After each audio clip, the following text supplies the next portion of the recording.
I am the bone of my channel. I have forged more than 50 videos. Unlimited video works. Crap damn, we're talking about Fate today.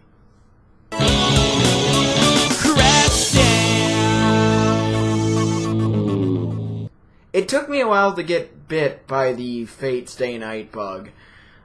Something about the series just didn't click with me early on. Now, the whole concept of magicians summoning mythological and historical heroes to fight for them, I was all about that, but I don't know, the original visual novel never got a release over here, and then you got the Dean-produced Fate Stay Night anime, which I had a lot of issues with, one of which I'm going to be getting into later in the video. But Fate has kind of been on the up and up, and I've been really wanting to do a video about Fate. And initially I really wanted to talk about Fate Apocrypha, but there's no simulcasting for that anywhere.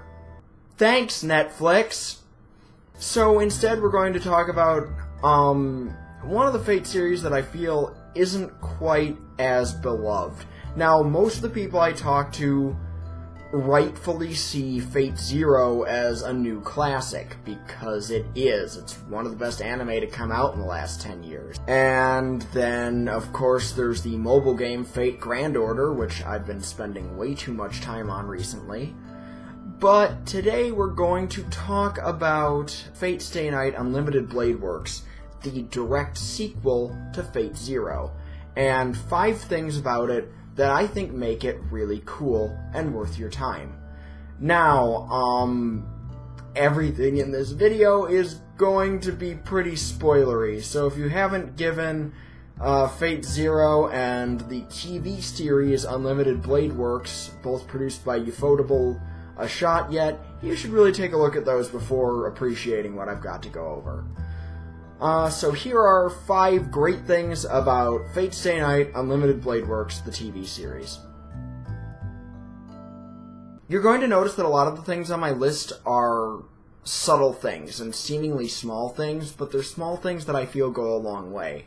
And not the least of which, and really the basis for a lot of these, is number 5, the fact that Unlimited Blade Works, or UBW, as I'm going to call it for the rest of the video, is a sequel. So, UBW is based on the second story route from the original visual novel video game.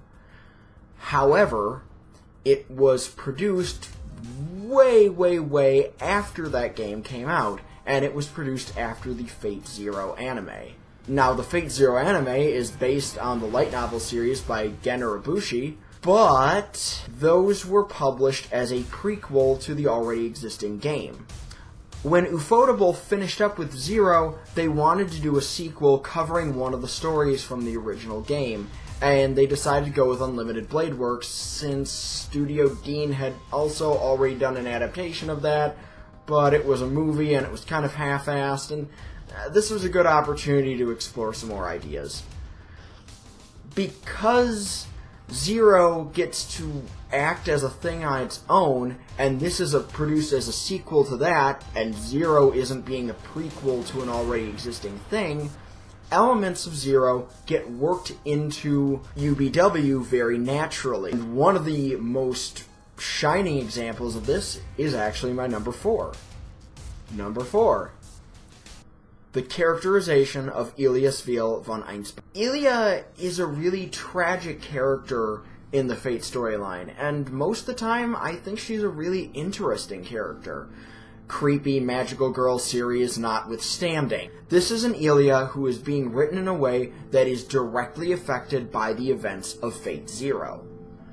Fate Zero, for those who might not remember, featured Iris Sviel von Einsberg, the homunculus mother of Ilia, who suffered a very tragic fate while trying to help Kiritsugu Emiya win the Holy Grail War. By making Ilia's connection to her mother more of a stated thing, and also her understandable frustration with her estrangement from her father part of her motivation, Ilia becomes more tragic and way more relatable. you also get nice little things, like during Ilya and Rin's fight, Ilya uses Iris's magic, these light birds. These light birds add something to the battle, and it's not just that they're a cool fighting technique, it shows how close Ilya was with her mother without necessarily having to spell it out for the audience. It's a nice tie-in, and it makes things feel like it's a natural progression from the previous show. I can't praise it enough. And speaking of a progression, let's talk about a character arc that gets resolved in a really cool way. Number 3. The resolution of Saber's character arc. Saber, or as we could also call her, Arturia Pendragon, the once-and-future King of England, is a beloved character in this franchise, and because Unlimited Blade Works' main heroine is Rin Tosaka, Saber doesn't get quite as much focus, but that doesn't mean that she doesn't get a complete story arc. And what I love about her storyline in this version is how subtly it is resolved. We established back in Fate Zero, and we re-establish it in UBW, that Saber is trying to make up for the tragedy that is the end of the King Arthur myth. The fall of Britain, the fall of Camelot, the fall from grace that she still feels she is 100% responsible for. What she says her wish is, if she could go back and change it, would be to stop herself from pulling the sword from the stone and letting someone else rule England, preferably someone who wouldn't lead it to ruin. While she is criticized for this goal, Saber holds true to it even after losing the Holy Grail War in Fate Zero, and in UBW she's fighting for the same thing. Until the fight between Shiro and Archer. While Saber is on the sidelines of Shiro and his older heroic selves' climactic battle, Saber is still internalizing what they're talking about. See, Archer is a version of Shiro from a possible future. But Archer has gone dark. He's broken. Shiro has spent his entire life trying to help people, and Archer is one of the scary results of that. What happens when you don't feel rewarded even though you give everything you can, and the heartbreak that can come from giving it all and getting nothing in return. As a result, Archer has made it his goal to destroy himself, to destroy Shiro, his younger self, to prevent himself from ever feeling the deep and unfathomable pain that he went through later in life. Shiro isn't impressed by this argument, though, and says that he wants to hold true to his ideals because even if they could lead to ruin, the good that they do in the long run is still worth it. And as we see Shiro arguing this with Archer, he reaches for the sword from the ground. A sword lodged in the ground that he reaches for and pulls out in an animation style that is directly evocative of the scenes we've seen of, I'm not going to call her Saber Lily, of young Wart pulling the sword from the stone when she truly became King Arthur. Saber has a look on her face during this. It is a look of solace, it is a look of understanding, and as she sees Shiro repeat that same action that she made so many centuries ago, you can feel the click, you can feel the assurance in her mind that maybe I did the right thing after all.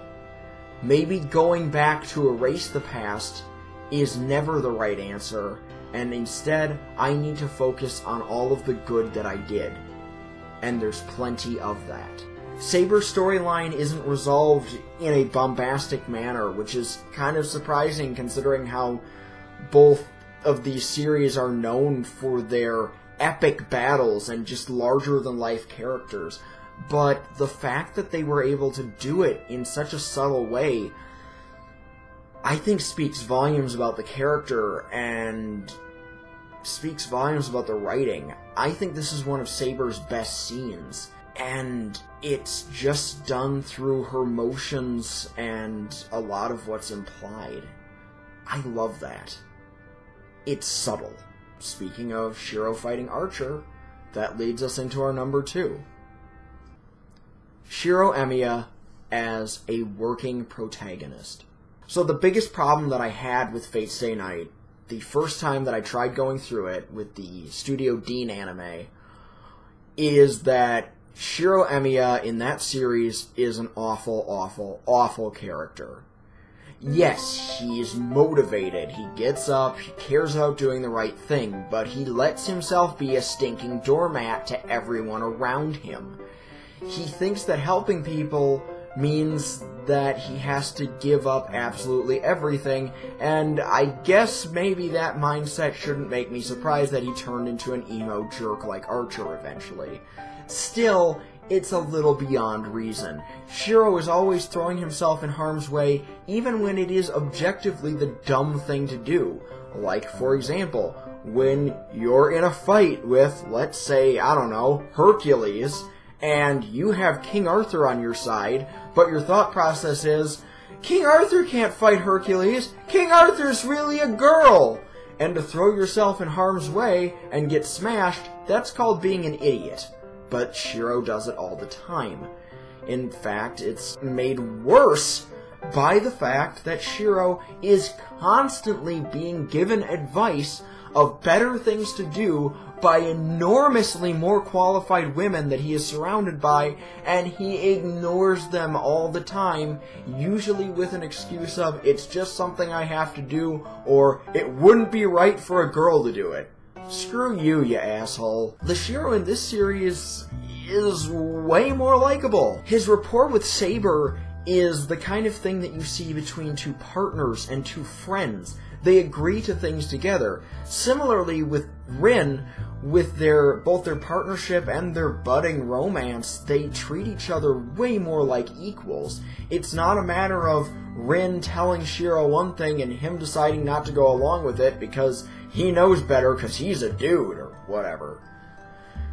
This is reflected even better in Archer, Shiro's dark mirror.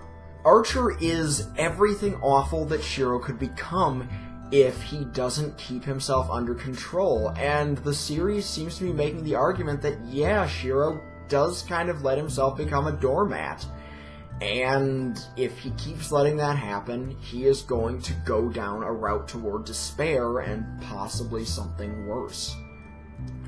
You also get to see the darkness in Shiro's future in subtle things about Archer. It's one thing to say, oh, look at Archer, he's a badass, but let's take a quick look at his style. I mean, yeah, he's got that same shaggy hair that Shiro has, but he always has it spiked up. And his favorite technique involves summoning tons of swords to throw at his opponent, kinda like the final villain from the series. That's right, the thing we're getting here is kind of like the hinting that you get in Mega Man X when you meet Zero at the beginning of the game. This is the cool person you could eventually become. But in this series case, this is the dark person you could eventually become. And this is the evil version you could eventually become. And what's great is that it's even more backed up by the very end of the show. When Rin gets to say goodbye to Archer one more time, he has his hair down. He looks like the Shiro that we've known and come to care about and cheer for in this series.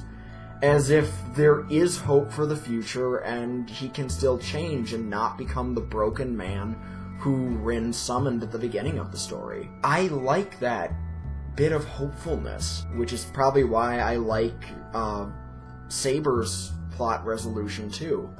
So, what is the number one thing that I think is really cool about Unlimited Blade Works? Number 1, the final battle between Shiro and Gilgamesh. Interestingly, this is one of the things that I see get critiqued about this show really hard, mostly because the Shiro who fights Gil isn't a legendary hero yet. he's not Archer yet. In fact, he needs serious help from Rin in order to even have the mana that he needs to use Unlimited Blade Works and summon his copycat blades in order to fight Gil. Some people will argue that this shows that Shiro is being an overpowered Gary Stu type character. That this is them taking a lazy route and just making Shiro all-powerful without him actually earning it. But I disagree. Shiro starts out this series pretty lost and in completely over his head. If it weren't for the help of Saber and Rin, he wouldn't have made it this far. And even his future self has to give him tips on how to survive. Shiro does advance a lot and get a lot stronger, but it's not his physical strength that wins this fight. It's Gilgamesh's hubris that really defeats him. Yeah, Shiro lands a lot of blows, and he fights Gil quite admirably, considering that he's freaking Gilgamesh! You know, the original epic hero. But at the same time, Gil isn't taking Shiro seriously. And there's no reason for him to take Shiro seriously. We've all seen at this point the ridiculous abilities that Gil has. He takes out servants with little to no effort, barely raising a finger, just summoning swords out of the ether and launching them at them. He defeated Alexander the Great's entire army using his one sword, Ea. We even saw Gil defeat actual goddamn Hercules with little to no effort. And yet, he pales before a 17-year-old Japanese boy. Again, this isn't because Shiro is stronger than him, though. This is because Gil has hubris. He isn't taking the fight with Shiro seriously, and you see it right from the beginning. We know from both this and Fate Zero that servants regularly wear civilian clothes. Now, granted, when we saw Gil at the end of Zero, he didn't have his gold armor anymore, and he spends the entirety of UBW just fighting in a tracksuit. But I think it says a lot that he doesn't seem to summon any form of armor. He just uses all of those swords. And there's no way he doesn't have more armor in his Gates of Babylon where he's getting all this crap from. Gil spends a good chunk of the fight just sitting on a roof, not taking Shiro seriously, and by the time he actually summons his dreaded sword Ea, it's too late, and Shiro has already disarmed him. Gilgamesh is a really great villain, and he's a nasty dude. But one of his biggest character traits, aside from gaudiness, is just how stuck up he is. And it's really cool to see that come back to bite him in the ass, finally! It's a satisfying conclusion to a fight, and it's a satisfying conclusion to Shiro's arc, where a big question was, if you're derivative of something, what does that mean? Does that mean you still even have value? And Shiro concludes that, yeah, he still has a lot of value, and he still has a lot of ability, even if he isn't 100% OG, which, well, he's not. So, yeah, those are some things about Fate Unlimited Blade Works that I think are really cool. Am I trying to argue that it's as good as Zero? No, I'm not. Fate Zero is an actual new classic, and, well, while Unlimited Blade Works certainly isn't perfect, I think there's a lot going for it that makes it really fantastic. And I didn't even mention Best Girl, Rin Tosaka, who is actually my favorite heroine in the entire Fate storyline. Think about that. So yeah, Unlimited Blade Works. I think there's a lot of good going on with it, and if you were ambivalent about it, maybe it's time to give it a second shot. As always, I'm Nick Izumi, coming at you from the Fifth Avenue Studio, reminding you to keep on spockin' in the free world. And remember to like this video, share it, subscribe to the channel, and hit that weird little bell icon to find out when I'm making new things. Check out my Twitter and my Facebook page too, And if you really want to help me out and go the extra mile and not just spread the word, but maybe send a little cash my way, please sign up for my Patreon. There's all sorts of fun goodies, like getting your name in the credits, and maybe some other fun stuff, depending on what level you want to go for. And if you want to see videos early, it's the best way to go.